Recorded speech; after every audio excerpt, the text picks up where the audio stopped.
नमस्कार साथियों।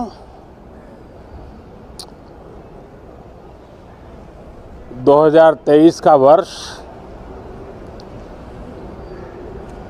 आज बजट सत्र का प्रारंभ हो रहा है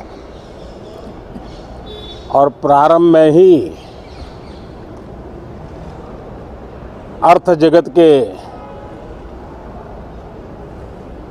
जिनकी आवाज़ को मान्यता होती है, वैसी आवाज़ चारों तरफ से सकारात्मक संदेश लेकर के आ रही है। आशा की किरण लेकर आ रही है, उमंग का आगाज लेकर के आ रही है। आज एक महत्वपूर्ण अवसर है।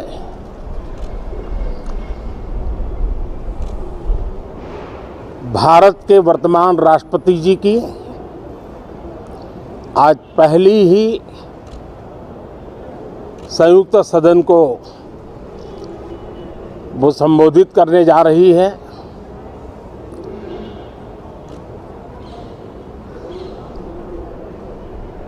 राष्ट्रपति जी का भाषण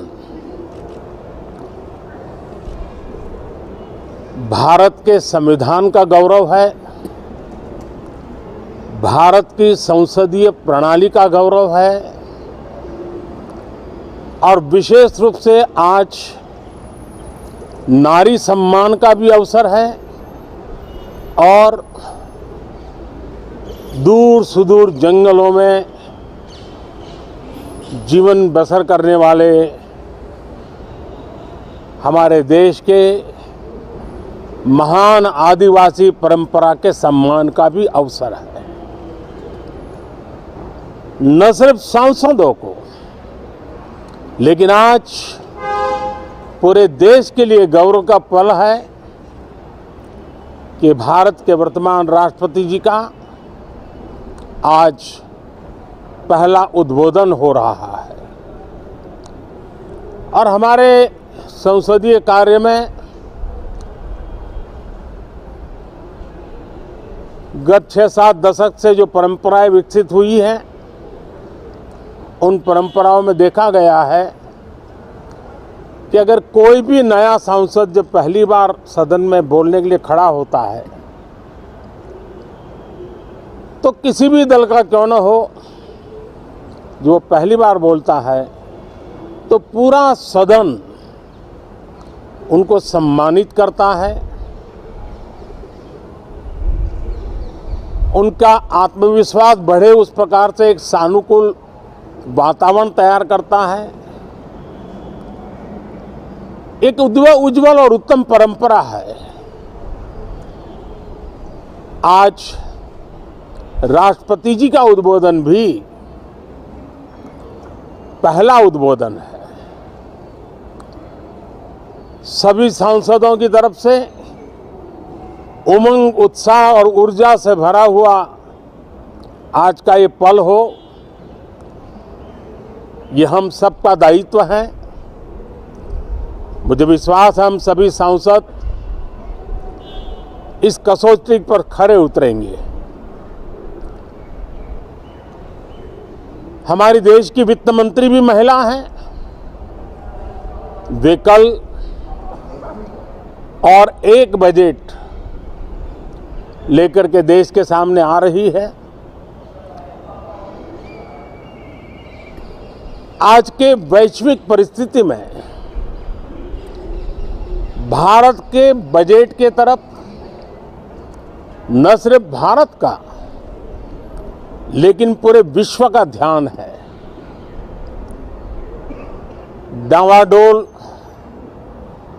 विश्व की आर्थिक परिस्थिति में भारत का बजट भारत के सामान्य मानवी की आशा आकांक्षाओं को तो पूरा करने का प्रयास करेगा ही, लेकिन विश्व जो आशा की किरण देख रहा है उसे वो और अधिक प्रकाशमान नजर आए मुझे पूरा भरोसा है निर्मला जी इन अपेक्षाओं को पूर्ण करने के लिए भरपूर प्रयास करेगी। भारतीय जनता पार्टी के नेतृत्व में एनडीए सरकार, उसका एक ही मकसद रहा है, एक ही मोटो रहा है, एक ही लक्ष्य रहा है और हमारी कार्य संस्कृति के केंद्र बिंदु में भी एक ही विचार रहा है, इंडिया फर्स्ट, सिटीजन फर्स्ट। सबसे पहले देश, सबसे पहले देशवासी, उसी भावना को आगे बढ़ाते हुए ये बजट सत्र में भी तकरार भी रहेगी, लेकिन तकरीर भी तो होनी चाहिए। और मुझे विश्वास है कि हमारे विपक्ष के सभी साथी बड़ी तैयारी के साथ, बहुत बारीकी से अध्ययन करके सदन में अपनी बात रखेंगे। सदन देश के नीति निर्धारण में बहुत ही अच्छी तरह से चर्चा करके अमृत निकालेगा, जो देश को काम आएगा। मैं फिर एक बार आप सबका स्वागत करता हूं, बहुत बहुत शुभकामनाएं देता हूं। धन्यवाद।